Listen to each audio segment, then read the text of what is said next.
Doctor, അപ്പോൾ ഈ സർജറിയൊക്കെ കഴിഞ്ഞ രോഗികൾക്ക് എങ്ങനെയാണ് അവരുടെ ഒരു ജീവിത രീതി? ഞാനത് ചോദിക്കാൻ കാര്യം, എനിക്ക് പരിചയമുള്ള ഒരാൾക്ക് ഇങ്ങനെ ഹൃദയത്തിൻ്റെ സർജറി കഴിഞ്ഞു. പക്ഷേ പുള്ളിക്കാരൻ വളരെ വളരെ സൂക്ഷിക്കുന്നതായിട്ട് നമുക്ക് തോന്നിയിട്ടുണ്ട്. എന്ന് പറഞ്ഞാൽ നടക്കുമ്പോൾ സൂക്ഷിക്കുന്നു, ഒരു പൂർണ്ണ ഗർഭിണി എങ്ങനെയാണോ സൂക്ഷിച്ച് നടക്കുന്നത്, അല്ലെങ്കിൽ പ്രസവം കഴിഞ്ഞൊരു അമ്മ എങ്ങനെ നടക്കുന്നു, അതുപോലെയൊക്കെ ആയിരുന്നു നടന്നത്. ഡോറ് തുറക്കാൻ പ്രയാസമാണ്, ഇച്ചിരി ഒരു പാത്രത്തിൽ ഇച്ചിരി വെള്ളം എടുക്കാൻ ബുദ്ധിമുട്ടാണ്. അപ്പോൾ ഇതെല്ലാം വളരെയധികം സൂക്ഷിക്കുന്നതായിട്ട് നമുക്ക് തോന്നുന്നു. അത്രയധികം സൂക്ഷ്മത വേണമോ എന്നുള്ളതാണ് എൻ്റെ സംശയം.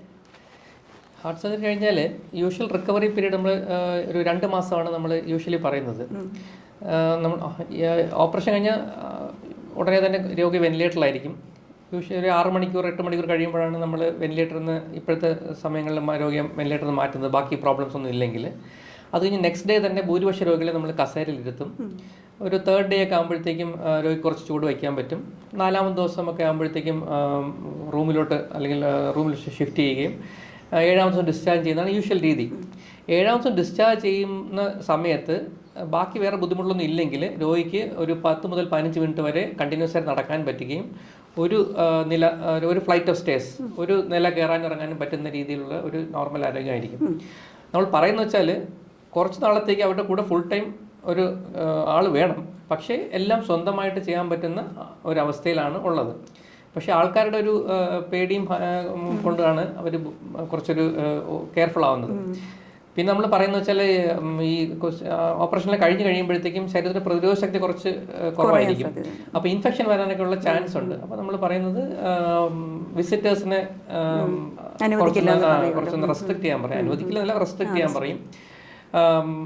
പിന്നെ യൂഷ്വലി ഒരു 1 മന്ത് ഒക്കെ ആകുമ്പോഴത്തേക്കും പുറത്തോട്ടൊക്കെ നടക്കാനുള്ള പെർമിഷൻ നമ്മൾ കൊടുക്കാറുണ്ട്.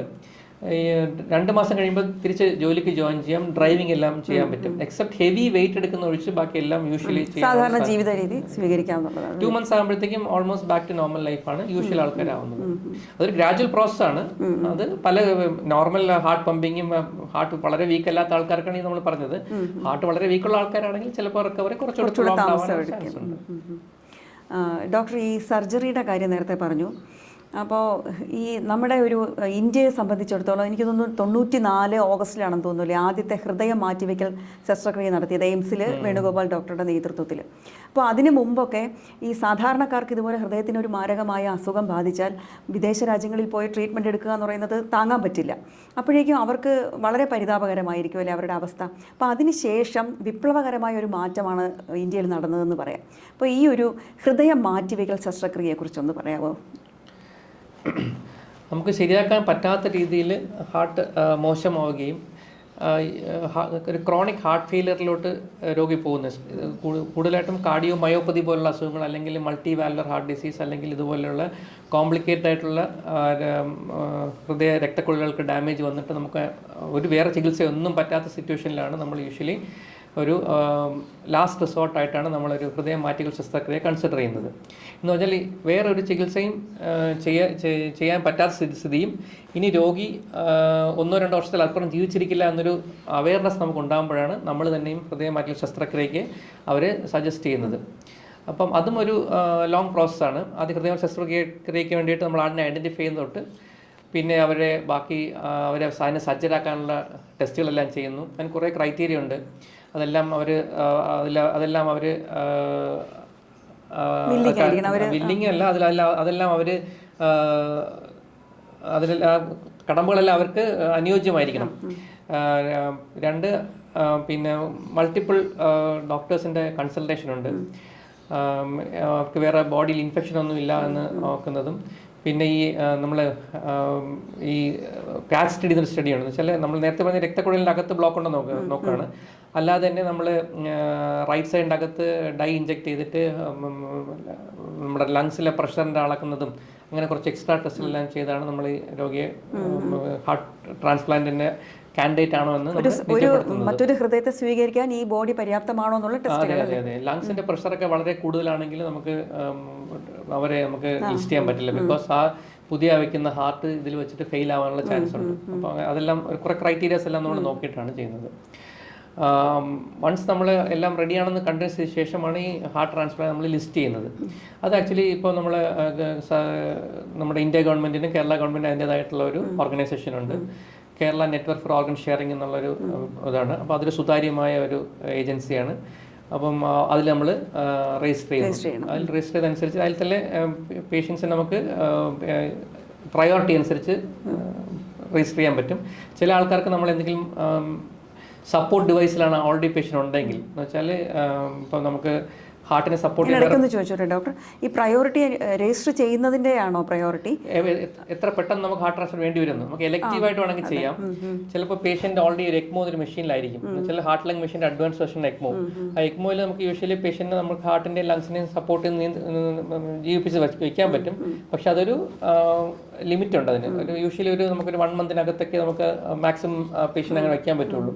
അപ്പോൾ അങ്ങനെ എക്മോയിൽ കിടക്കുന്ന രോഗികൾക്കെല്ലാം നമുക്ക് ഹാർട്ട് ട്രാൻസ്പ്ലാന്റിന് മുൻഗണന കൊടുക്കേണ്ടതുണ്ട്. അപ്പോൾ അത് KNOSൽ രജിസ്റ്റർ ചെയ്ത് കഴിഞ്ഞാൽ ഇതുപോലെ കഡാവറിക് ഒരു ഓർഗൻ വരുമ്പോഴത്തേക്കും അതിനും കുറേ ക്രൈറ്റീരിയാസ് ഉണ്ട്. അതിന് പിന്നെ ബ്രെയിൻ ഡെത്തിന് സർട്ടിഫിക്കേഷന് ഗവൺമെൻറ് ഗൈഡ് ലൈൻസ് ഉണ്ട്, അതിന് ബന്ധുക്കളുടെ സമ്മതം അതെല്ലാം വേണം. അതോടൊപ്പം തന്നെ ഈ ബ്രെയിൻ ഡെത്തിന് സർട്ടിഫൈ ചെയ്യാനായിട്ട് ആ ഹോസ്പിറ്റൽ അല്ലാതെ പുറമേയുള്ള ഗവൺമെൻറ് സെക്ടറിൽ നിന്ന് ഒരു ഡോക്ടർ വന്നിട്ട് സർട്ടിഫൈ ചെയ്യുന്നു. പിന്നെ അതിന് 2 ടെസ്റ്റുകൾ 6 മണിക്കൂർ ഗ്യാപ്പിൽ നടത്തി അത് സ്ഥിരീകരിക്കുന്നു. അതിനുശേഷം ബന്ധുക്കളുടെ പൂർണ്ണ സമ്മതം വാങ്ങിച്ചതിന് ശേഷമാണ് നോക്കുന്നത്. അതിൻ്റെ അകത്ത് ഈ ഹാർട്ട് പോലത്തെ ഓർഗനെ നമുക്ക് ഒരു രോഗിയിൽ എടുത്താൽ അടുത്ത രോഗിയിൽ വയ്ക്കുന്നതിനിടയ്ക്ക് 3 മണിക്കൂർ ഗ്യാപ്പാണ് നമുക്ക് മാക്സിമം കിട്ടുന്നത്. അപ്പോൾ അതുകൊണ്ട് ഈ പ്രാദേശികമായ ഇതും വ്യത്യാസമുണ്ട്. നമുക്ക് ട്രിവാൻഡ്രത്ത് ഒരു ഹാർട്ട് എടുത്താൽ നമുക്ക് മാക്സിമം എറണാകുളം വരെ എത്തിക്കാൻ പറ്റുള്ളൂ. ശ്രീനിവാസന്റെ ഒരു സിനിമയിൽ നമ്മളത് അനുഭവിച്ചതാണ്. ഇപ്പൊ നമുക്ക് ചാർട്ടേഡ് സർക്കാരിന്റെ തന്നെ ചില പദ്ധതി ഭാഗമായിട്ട് ചില ചാർട്ടേഡ് ഫ്ലൈറ്റ്സിൽ വരെ എറണാകുളത്തും കോട്ടയത്തൊക്കെ ഹാർട്ട് പെട്ടെന്ന് എത്തിക്കാൻ പറ്റി. പിന്നെ ഗ്രീൻ കോറിഡോർ തുറന്നു കൊടുക്കുന്നു, അങ്ങനെയൊക്കെ ചെയ്തിട്ട് നമുക്ക് ഫാസ്റ്റ് ആയിട്ട് എത്തിക്കാൻ പറ്റും. ഈ ഇതിന്റെ ബുദ്ധിമുട്ട് ഇതിന്റെ ആവശ്യകത എന്ന് വെച്ചാൽ ഈ ഹാർട്ടിന്റെ ഈ നമ്മൾ പറയുന്നത് ഈ സമയത്തിന്റെ പ്രശ്നമാണ്. ഈ 3 മണിക്കൂറിനകത്ത് ഇവിടെ അവിടെ എത്തി പുതിയ സ്ഥലത്ത് ഹാർട്ട് സ്പന്ദിച്ചു തുടങ്ങണം. ആ 3 മണിക്കൂർ ഗ്യാപ്പേ ഉള്ളൂ. അതാണ് ഈ ടൈം വളരെ ക്രൂഷ്യൽ ആയിട്ടുള്ളത്. അത് കഴിഞ്ഞാൽ ഈ ഹാർട്ട് സ്വീകരിച്ച ആള് ഈ ഹാർട്ട് പിന്നെ റിജക്റ്റ് ചെയ്യാതിരിക്കാനായിട്ടുള്ള മെഡിസിൻസ് വളരെ കാര്യക്ഷമമായി കൊടുക്കാനുണ്ട്. അത് കൊടുക്കുമ്പോഴത്തേക്കും ബോഡിയുടെ പ്രതിരോധശക്തി കുറച്ച് വെച്ചാണ് നമ്മൾ ഈ ഇമ്മ്യൂണിറ്റി ഉണ്ടാക്കുന്നത്. അപ്പോൾ അതിൻ്റെ ഭാഗമായിട്ട് വേറെ ഇൻഫെക്ഷൻ വരാനുള്ള ചാൻസ് ഉണ്ട്. അപ്പോൾ അതിനെല്ലാം പ്രതിരോധിക്കാനുള്ള വളരെ സൂക്ഷ്മമായ നിരീക്ഷണത്തിലായിരിക്കും പേഷ്യൻ്റ്. യൂഷ്വലി 1 വർഷം വരെയാണ് പിന്നെ മോസ്റ്റ് ക്രൂഷ്യൽ പീരീഡ്. അത് കഴിഞ്ഞാൽ റിജക്ഷനും ബാക്കി കാര്യങ്ങളെല്ലാം കുറച്ച് കുറവാണ്. മരുന്നുകളുടെ അളവ് കുറയ്ക്കാൻ പറ്റും. മരുന്നുകളും വളരെ കോസ്റ്റ്ലി ആയിട്ടുള്ള മരുന്നുകളാണ്. മാസം 10,000-20,000. ഒരു സാധാരണക്കാരൻ ഇങ്ങനെ ഒരു അടിയന്തര ഘട്ടം വന്നാൽ എങ്ങനെയായിരിക്കും അവർക്ക് ഈ ഒരു സർജറി സജസ്റ്റ് ചെയ്യുക? ഇപ്പോഴും ഗവൺമെൻറ് സെക്ടറിലും ഇപ്പോൾ ഹാർട്ട് ട്രാൻസ്പ്ലാന്റ് ഉണ്ട് എന്നുള്ളതൊരു നല്ല കാര്യമാണ്. ഇപ്പം നമ്മുടെ ഗവൺമെൻറ് സെക്ടറിൽ ഇപ്പം കോമൺ ആയിട്ട് ചെയ്യുന്നത് കോട്ടയം മെഡിക്കൽ കോളേജിലാണ്. അവിടെ എനിക്ക് തോന്നുന്നു 10ഓളം ഹാർട്ട് ട്രാൻസ്പ്ലാന്റ് സർജറി ഓൾറെഡി നടന്നു കഴിഞ്ഞിട്ടുണ്ട്. അപ്പോൾ അങ്ങനെയുള്ള ആൾക്കാർ അവിടെ പോയി ചെയ്യുന്നുണ്ട്. പക്ഷെ എന്നാലും ഈ മരുന്നുകൾക്കൊരു പ്രോബ്ലം വരാറുണ്ട്.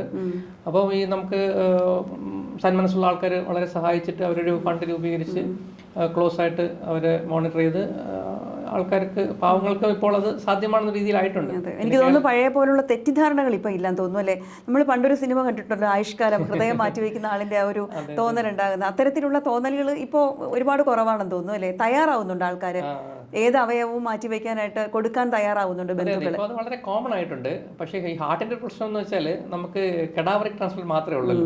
കിഡ്നിയും ലിവറും ഒക്കെ ആണെങ്കിൽ ലൈവ് ഡോണർ ട്രാൻസ്പ്ലാന്റ് അവൈലബിൾ ആണ്. അപ്പോൾ അതുകൊണ്ട് അങ്ങനെ അവർക്ക് അവൈലബിലിറ്റി വളരെ കൂടുതലാണ്. പക്ഷേ ഹാർട്ടിന്റെ കാര്യത്തിൽ അവൈലബിലിറ്റി പ്രോബ്ലം കഡാവറിക് ട്രാൻസ്പ്ലാന്റ്. അപ്പോൾ അതിന് കുറച്ചുകൂടി നമ്മുടെ നാട്ടിൽ അവയർനെസ്സും കുറച്ചുകൂടി അതിനുള്ള ഇമ്പോർട്ടൻസ് വളരെ ഇമ്പോർട്ടൻ്റ്. കുറേ ആൾക്കാരുടെ ജീവൻ രക്ഷിക്കാൻ സാധിക്കും. ക്വാളിറ്റി ഓഫ് ലൈഫ് ഭയങ്കരമായി ഇമ്പ്രൂവ് ചെയ്യും.